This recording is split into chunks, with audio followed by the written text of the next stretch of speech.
Hello, welcome to our presentation, Building a Social Justice-Focused Digital Collection at a Small or Medium-Sized Institution. I'm Margaret, Digital Services Librarian at Loyola University of Chicago, and my co-presenter. Will you introduce yourself? Hi, I'm Greer Martin. I'm the Metadata Technologies Librarian at Loyola University Chicago Libraries. So first we're going to talk about what social justice in digital collections means. We have throughout a few examples of photos from social justice focused collections and at our library. So digital collections are kind of an odd beast. There's this sort of promise that anyone can share their stories and their work, but in practice there are so many barriers to success and sustainability. People get an idea, but they get frustrated because they don't know what to do, they don't have the time to learn, and they don't have the money to store what they do create online, and they don't know how to preserve it. Institutional priorities for collection building, on the other hand, often run to the splashy and high impact, rather than the smaller niche stories that are of vital importance to our communities. Now, smaller institutions tend to have a lot of these passionate scholars and storytellers who find themselves with something to say, but no way to say it. So we all know at smaller and medium-sized institutions, we cannot do it all. So we're arguing in this presentation that focusing in these types of collections that promote social justice is the choice we should make for how to use our time. So here at Loyola, we have a few different guiding principles for social justice. And I have found in research that institutions with missions that specifically mention social justice tend to have collections in their institutional repositories that are more social justice focused. But what I've used that too is a guiding principle for if I am having to make a decision about what work to do, who to encourage to submit, who to reach out to, does that further the mission? So here at Loyola and other institutions, there may be a religious lens for some of the social justice material, but there are quite a few other institutions that have different ways of approaching this. So we have a couple different models that exist at smaller institutions. There are certainly lots of different models that could exist, but here's a few common ones. So I think it's easy to look at a huge university and assume, oh, that's the only way you can do it. You need all that staff for success. But our own context is a library that has a library and two archival units with a fairly small number of staff. We all work on our own projects individually, and then we also work together on other projects. So we don't have that many people actually doing this work, though we cover a lot of ground. We also have a digital humanities center on campus with whom we partner in several ways, particularly as an institutional home for projects that started at the center but are more suited to a long-term home with the library. More about that later. Other libraries may house digital scholarship on campus with a dedicated team focused on that, or they may provide consultation services on digital scholarships, and they may work with academic technology or teaching and learning. Being consultative, even if they don't provide any hosting or development, is also very useful. So all of these can be valuable services to faculty or community members. For instance, it can give them space to secure funding by creating a pilot project. We don't require funding beforehand to support.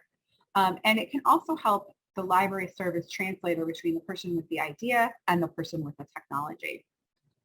So here's an example. I'll kick this off and then hand it over to Greer. Lili Elbe Digital Archive is one of the first projects that we worked through using the principles that we're about to describe to you. So a little bit more about this project. It's a digital companion to a comparative scholarly edition of Man into Woman by Lili Elbe, and it has multiple components: TI markup, document collation tool, scanned images, documents. It's a large collaborative project team with a developer at another institution. When we took it over, development had already started, and it needed site development, general technical support. So now I'm going to hand this over to Greer to continue. Here are a few factors that we considered when determining if we had the time and ability to support this project. As Margaret mentioned, the project already had local support in that students from the Center for Textual Studies and Digital Humanities were helping to build it. Also, the library had contributed to the project in the form of research support, procuring material through ILL, scanning, and advising on copyright. And the library had agreed to host the site. So our getting involved with the site development sooner rather than later would help us to maintain it long term. We also felt that there was an argument for digital preservation, given the amount of material on the site, including scanned primary sources.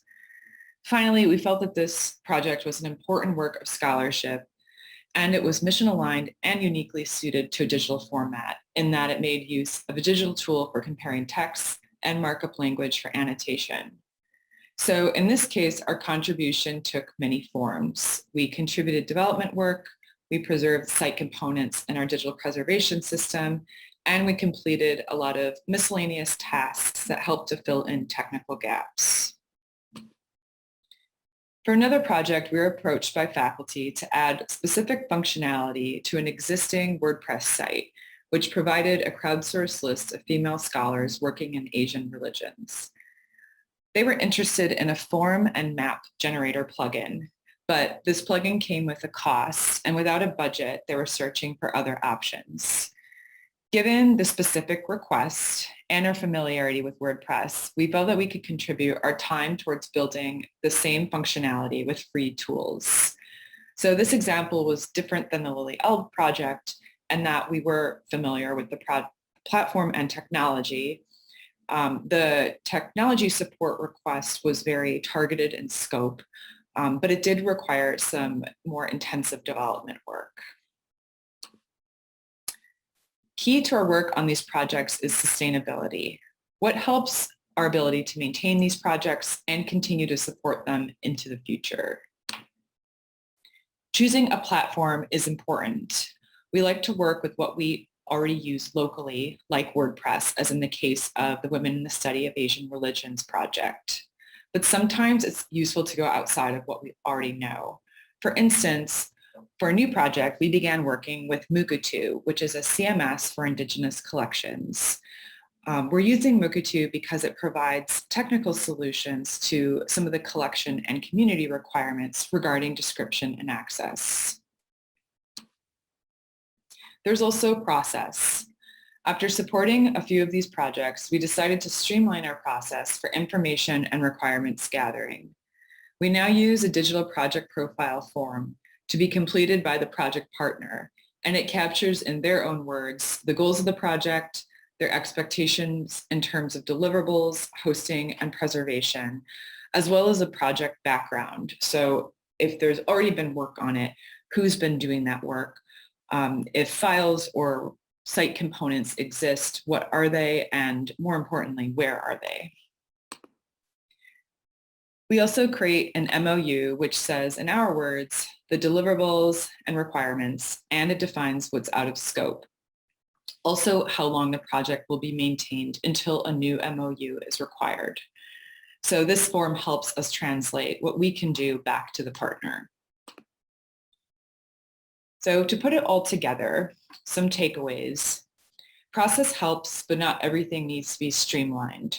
For instance, we have an intake form on the library website, but it's rarely used, and we do see benefit in allowing people to contact us in various ways.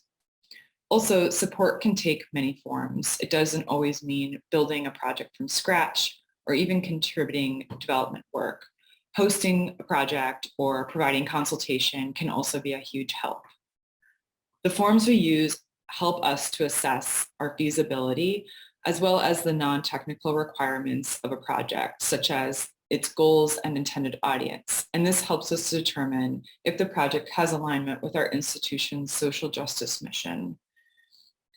Having a program of this nature requires a lot of balance. We need to balance our time working on these projects with our other responsibilities, and also balance old and new projects. The methods we've outlined here have helped us to support about 3 new projects a year at our current size, but there are more ways to formalize our work, including methods to track our time. And future growth will require this, as well as funding for additional resources. Thank you for your time. Here is a link to our digital project profile and MOU form templates, which you can access if interested. Thank you.